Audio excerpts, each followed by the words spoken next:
Chapter 9. Beginning to deal with core issues.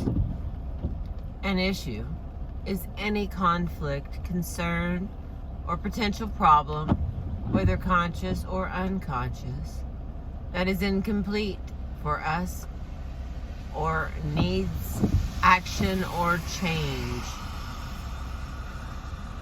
There are at least 14 core issues in the recovery of our child within that we can work through. 8 of these have been described by clinicians and authors, including Gravitz, Bowden, Cermak, Brown, and Fisher. These core issues are control, trust, feelings, being over-responsible, neglecting our own needs, all or nothing thinking and behaving, high tolerance for inappropriate behavior, and low self-esteem. To these I have added being real, grieving our ungrieved losses, fear of abandonment, difficulty resolving conflict, and difficulty giving and receiving love. As problems, concerns, and conflicts or patterns come up in our life, we can bring them up with selected safe and supportive people. At first, it may not be clear just which of these core issues, or perhaps more than one of them, is involved for us. Core issues do not present themselves to us as an issue. Rather, they present at first as problems in everyday life. However, with persistent considering and describing how we feel, it will generally become clear which issue or issues are involved. This knowledge will be helpful in gradually getting free of our confusion, discontent, and unconscious negative life patterns, repetitious compulsions.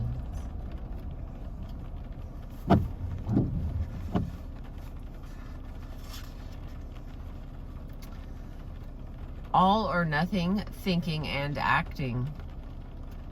This is the ego defense that therapists call splitting. When we think or act this way, we do so at either one extreme of the other. For example, either we love someone completely or we hate them. There is no middle ground. We see the people around us as either good or bad, and not the composite that they really are.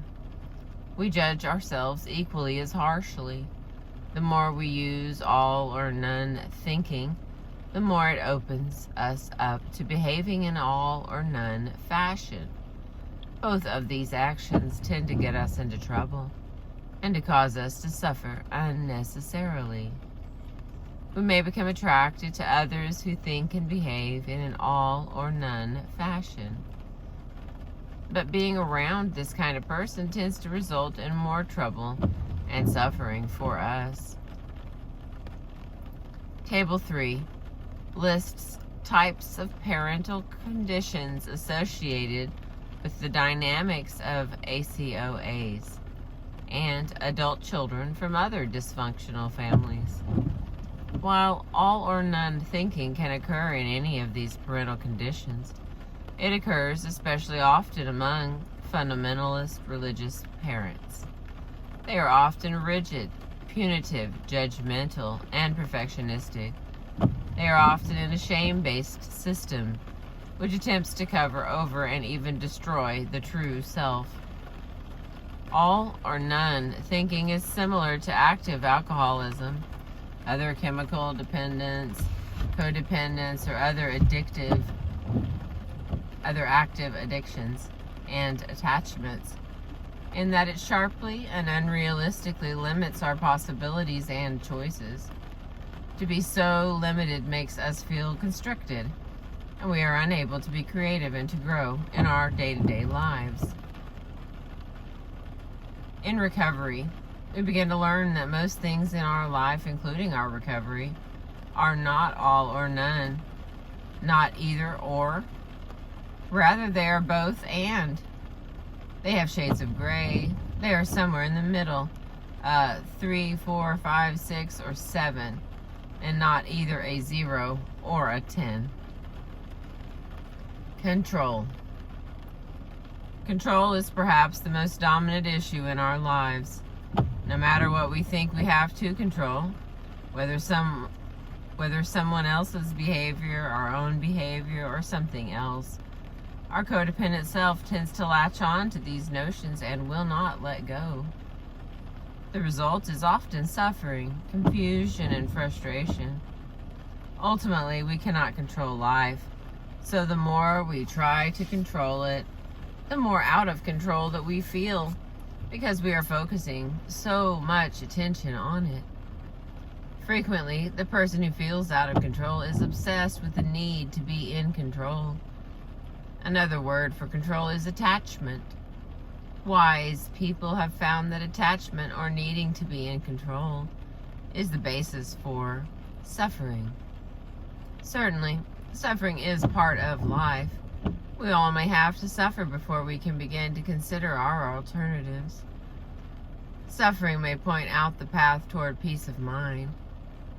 One alternative that nearly always relieves our suffering is surrender. We surrender our false or codependent self and our attachment to the notion that we can control anything. We slowly find that one of the most powerful and healing acts is giving up our need to always be in control. This freedom is that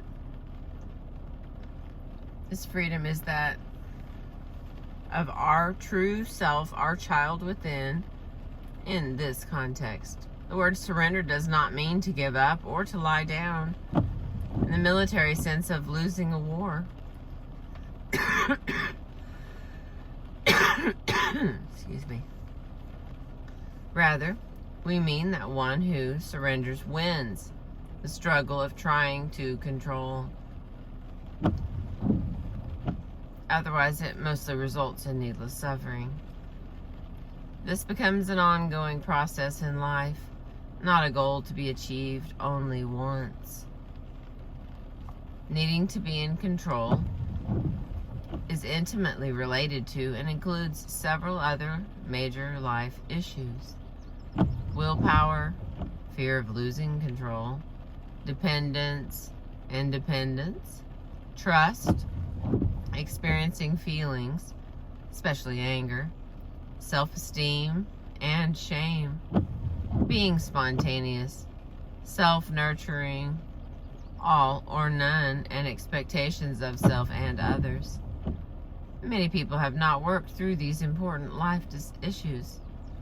However, most of the time, they believe they have overcome or controlled these issues and all other life problems. They even believe they can somehow control life itself. It is hard to learn that life cannot be controlled. Life's powerful and mysterious process goes on, no matter what we do.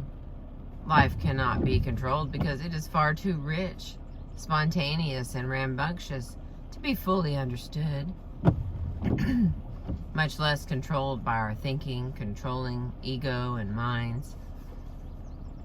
At this point, we can discover that there is a way out, a way to get free of the suffering associated with our always needing to be in control. The way out is to surrender, and then to become gradually a co-creator of life. I describe the process of being a co-creator in alcoholism and spirituality.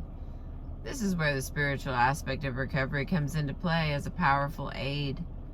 Attendance at and working a 12-step program, such as Al-Anon, or AA, NA, or Overeaters Anonymous, is helpful. Other spiritual paths may also be helpful. We work on our control issues by asking for help from appropriate others and by letting go. When we do this, we begin to discover our true self, and we begin to feel more alive. being over-responsible. Many of us who grew up in troubled or dysfunctional families learned to become overly responsible. That often seemed the only way to avoid many of our painful feelings, such as anger, fear, and hurt. It also gave us the illusion of being in control. But what seemed to work then doesn't always work well now. A 40-year-old patient of mine told me that he always said yes to requests at work, and doing that was causing him a lot of suffering.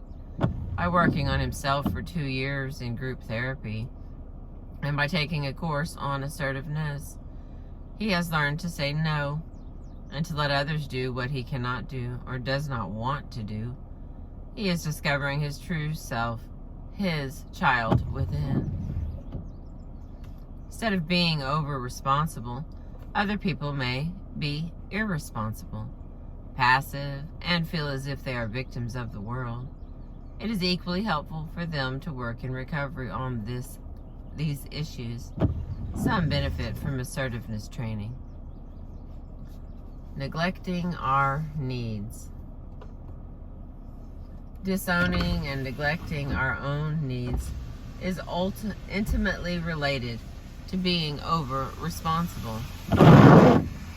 Both are part of our false self.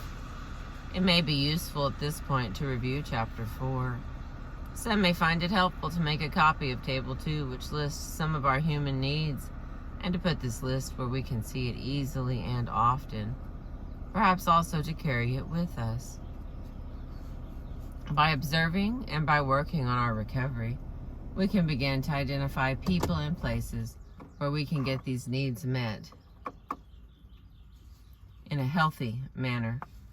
Gradually, as more and more of our needs are met, we discover a crucial truth, that we are the most influential, effective, and powerful person who can help us get what we need. The more we realize this, the more we can seek out, ask for, and actually realize our needs. As we do so, our child within begins to awaken and eventually to flourish, grow, and create. Virginia Sater said, "We need to see ourselves as basic miracles and worthy of love." A high tolerance for inappropriate behavior. Children from troubled or dysfunctional families grow up not knowing what is normal, healthy, or appropriate. Having no other reference point on which to test reality, they think their family and their life, with its inconsistency, its trauma, and its suffering, that's just the way it is.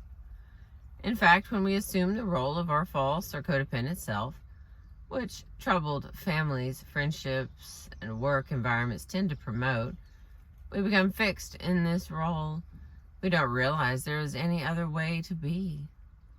In recovery, with appropriate supervision and feedback from skilled and safe others, we slowly learn what is healthy and what is appropriate.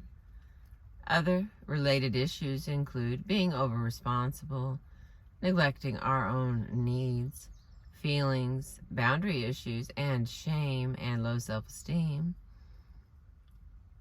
Tim was a 30-year-old single man who had been in our therapy group for 2 months. He told us, "When I was a kid, I felt trapped into having to listen to my father's irrational talk and behavior when he was drinking, which was every night and all of most weekends. When I would try to get away from him, I felt so guilty, and my mother added to it, telling me how selfish I was. Even today as an adult, I let people treat me badly. I let some almost walk all over me. But until I found out about adult children of troubled families, I started reading about it and going to meetings, I thought something was wrong with me." Tim is learning about his high tolerance of others' inappropriate behavior and is beginning to get free of this often sneaky form of mistreatment.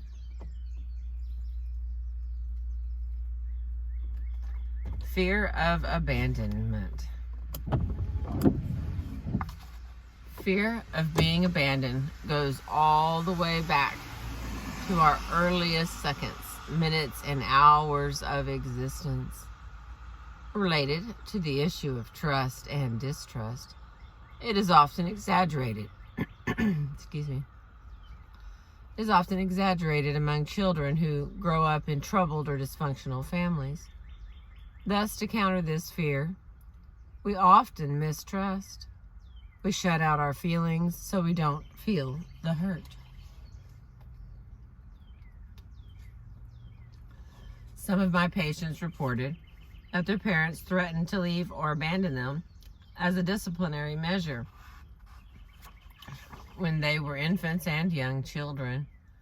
This is a cruelty and trauma that may appear benign to some on the surface, although in my opinion it is a covert form of child abuse. Juan was a 34-year-old divorced man, a successful writer who grew up in a troubled and dysfunctional family. He told us in group, "I can't remember much about my life before age 5, but at that time my father left me, my mother and my young sister, out of the blue. He had told my mother he had a job to do out west and would be back, but he didn't tell us kids. And what's more, my mother shipped me off to live with my aunt 600 miles away without telling me why. I must have been shocked. I denied it all until now. Just in the last few months, I've got in touch with my feelings, and not only did the SOB abandon me, but my mother rejected me. That must have really hurt that little boy inside of me. I'm just now beginning to get angry about that too." At a subsequent session, he told us, "One way I learned to handle people abandoning me was not to get too close to them. And with certain women, I'd get very close to them. But if any conflict came up for very long, I'd leave them right away.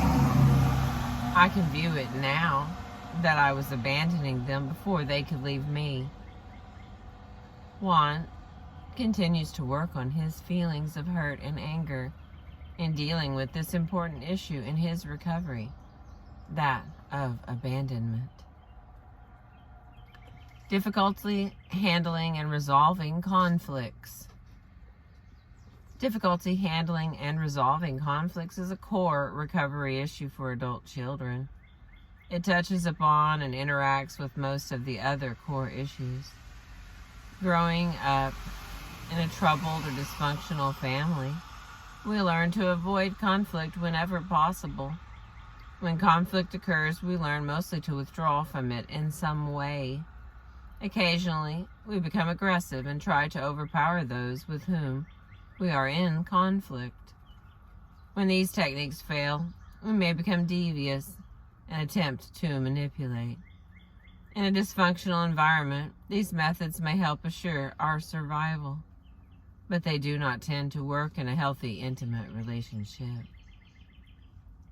Recovery itself, healing our child within, is built on discovering conflict after conflict and then working through each. But the fear and other painful feelings that come up as we get closer to the conflict may be too much for us to experience. Rather than face the pain and the conflict head on, we may revert to our prior methods. These may include, "I can do it on my own." A problem is that doing it on our own has not worked well for us.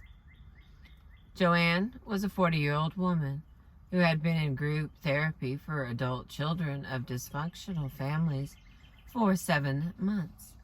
She tried to be the dominant member of the group, but when Ken joined the group, he tried to be assertive with her, and at times was aggressive enough to cause her difficulty and frustration in being as dominant as she had been.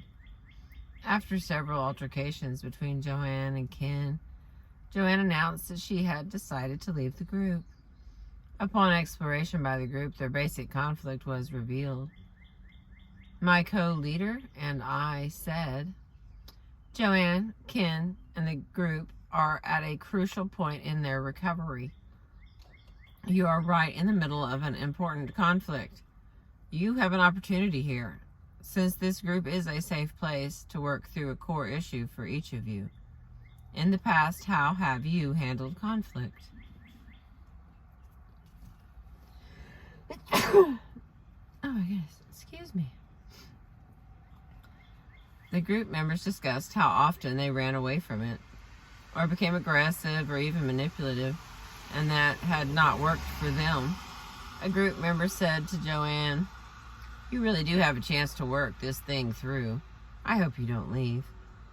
She said she would think about it, and the next week she returned and said she had decided to stay in the group. She told the group that she felt that she didn't listen to her, that they didn't listen to her and support her, and that since Ken had joined the group, had felt that more so. More issues were revealed, including that she had always had difficulty recognizing her needs and getting them met. She also had always felt unappreciated and unloved by her parents. She, Ken, and the group worked on their conflict, and over the course of several group therapy sessions have resolved it. In handling and resolving conflict, we first recognize that we are in it. We then take a risk, if we feel safe, to disclose our concerns, our feelings, and our needs.